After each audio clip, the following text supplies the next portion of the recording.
Hey, good afternoon. Jeffrey Howells carpet cleaning here, and we have ourselves just a two-bedroom that we're doing today out in Clackamas, Oregon. Now, what I did, well, it's obviously raining out there, but I pulled up as close as I could to some grass area just to get out of the mud, so we're not dragging hoses and stuff through the mud. So hopefully we're gonna be okay. Again, like I said, we just have two bedrooms. Right here, I'm not sure what that is, but that looks like it might be the majority of the issue and what we're being called out to clean here today. So we got this one little bedroom, and we've got another little bedroom over here. So give these a quick clean. So what we are going to do, we're going to do our three-phase cleaning, which we start out with a good thorough pre-vacuum, then we go back over and we apply our pre-spray. Today we're obviously going to be using sodium carbonate and peroxide, which is kind of our staple cleaning products that we use, and they work really good for deodorizing and sanitizing and just killing everything that's in the carpeting, any bacteria and stuff like that. So that works really good. And then we go back through our lines and stuff that we run into the house and do a quick extraction. Now, for in here, it is kind of like this laminate. Actually, is this laminate? No, this is actually hardwood floors, I think. Either that or they're very, very deceiving laminate floors, but I think this is hardwood. So we're going to go ahead and we're going to put down some blankets and stuff on the floor just to protect them, because it is wet outside. I don't want to bring mud or anything indoors at all. So we're going to make sure that the outside stays outside and the inside stays clean. So that's what we're going to be doing here.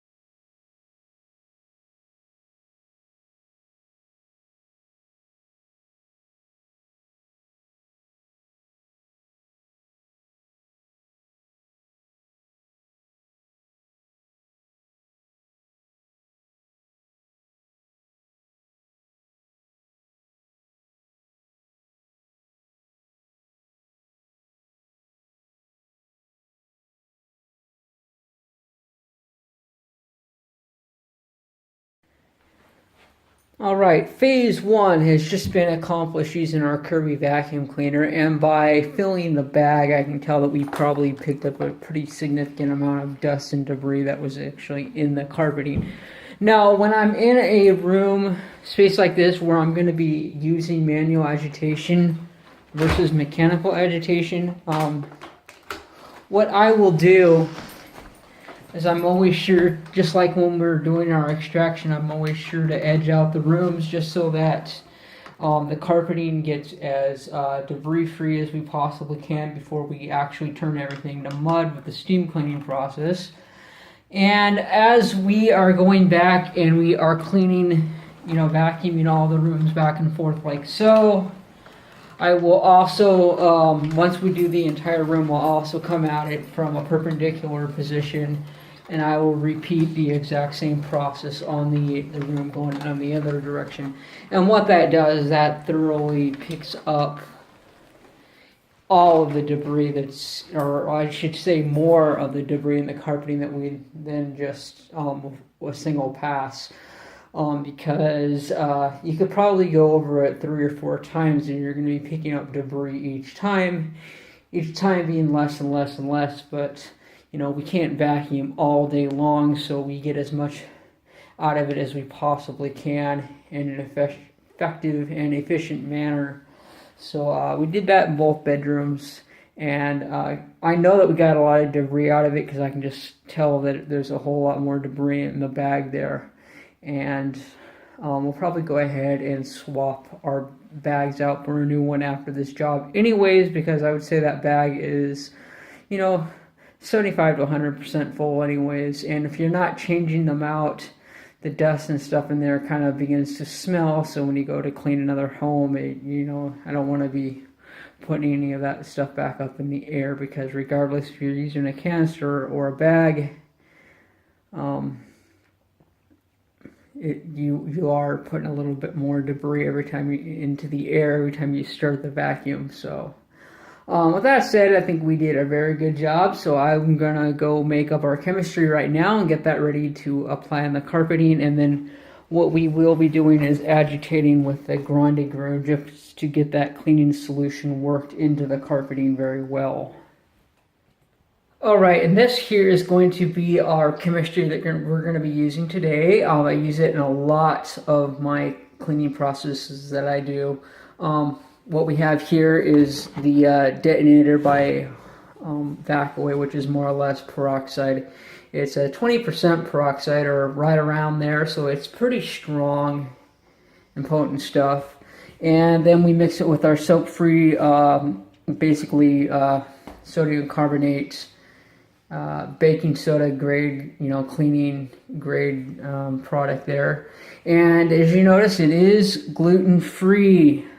I wouldn't suggest eating it. I don't believe it's edible, but that there's going to be some crazy door-to-door sales guy out there that's going to try, eating it just to demonstrate how safe it is. But it is a very green, odor-free cleaning product. It doesn't leave any residue or anything in the carpeting, so it is very good. And I found with the combo of the two, they really help to complement each other. Otherwise, the soap-free product is good for like doing upholstery and stuff, and it's not so great on the carpet. But what I have found is just adding that little bit of peroxide to it really helps to boost it, and I've been really happy with the results that I've gotten out of it. Alright, and this here is our multi-sprayer, and I'm got about half of a gallon left over from yesterday, so I'm going to go ahead and put it down pretty heavy in here because this is the worst of it. And then I'll probably make up a little bit more for the other room. And, yeah.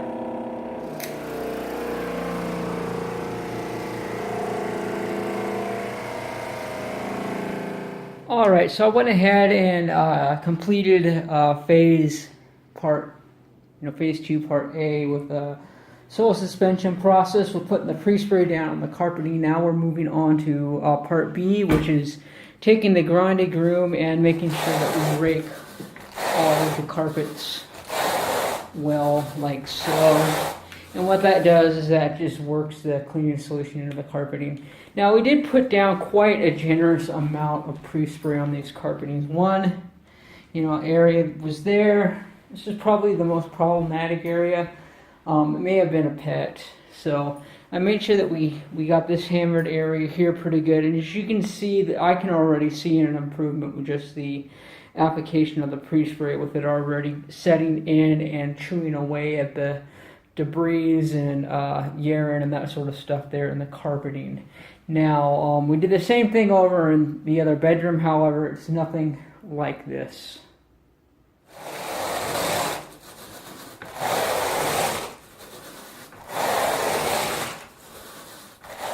Alright, so soil suspension phase 2 is complete, and as you can see with the agitation with that grande groom, it really helped to rake out a lot of those spots and things that are in there, and just get that cleaning solution to start dwelling and chewing away at all the nasties and stuff that are in the carpeting.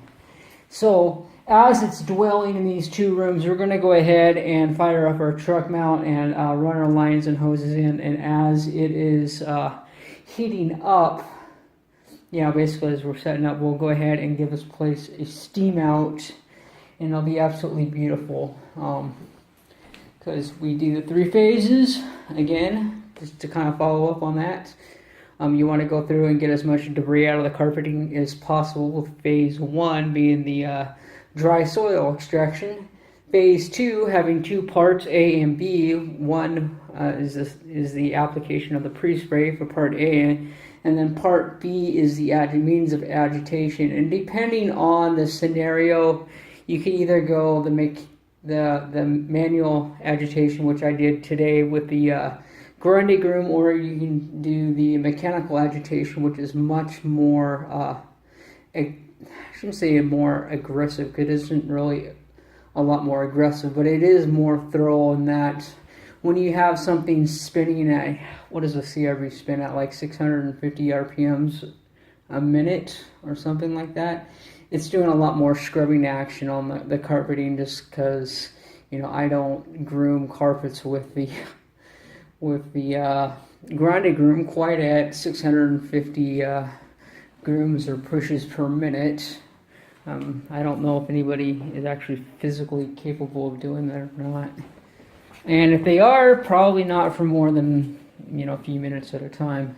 Anyways, I think it looks great, so I'm going to go ahead, fire up our truck and bring our lines in, and I will see you shortly. Alright, so we're waiting for our truck to get up to temperature. We're going to be cleaning about 450 psi today due to the mechanical agitation that we did, or I'm sorry, the manual agitation. If we had done the mechanical agitation like I mentioned before, we'd probably drop the psi down to about 250 or so. But in this scenario, nobody's going to be in here, so it's going to dry and there ain't going to be a problem. And 450 psi is probably going to be perfect. And we'll be pumping about 230 degree hot water usage to extract and rinse these carpets and get them nice and clean.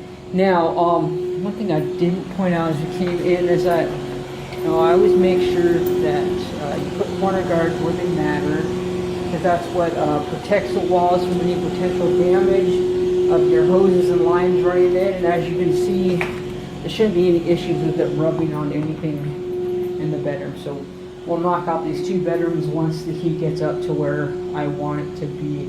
It's probably about 180 right now. I'm just going to let it go up as high as it'll go. I think we need to probably get about 240 or so.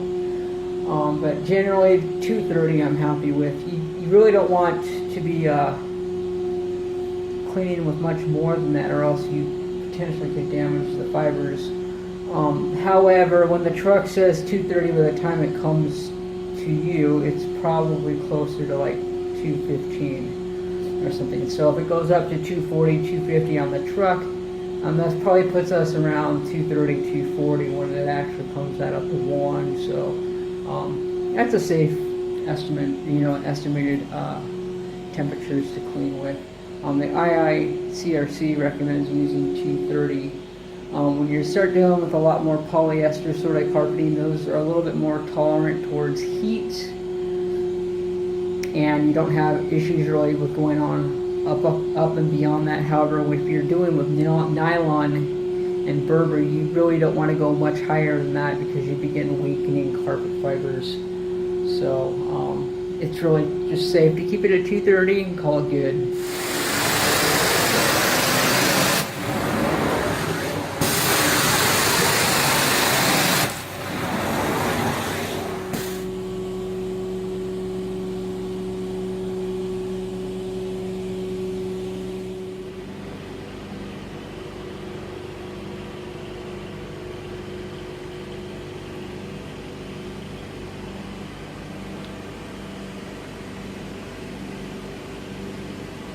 Alright, so as you can see, all that black sticky tar stuff or whatever it was melted out of the carpet in 230 degree water. There isn't a whole lot that won't melt off the carpet with water that hot. Candy and glue and that sort of stuff, obviously you need to use like a citrus gel or a solvent to break that stuff down so that it will melt out a little bit, just so that you can, or I should say dissolve down a little bit so you can go ahead and extract it. In that case, it's a little bit different, but a lot of times, even with gum, you can just melt right out of the carpets. So there you have it.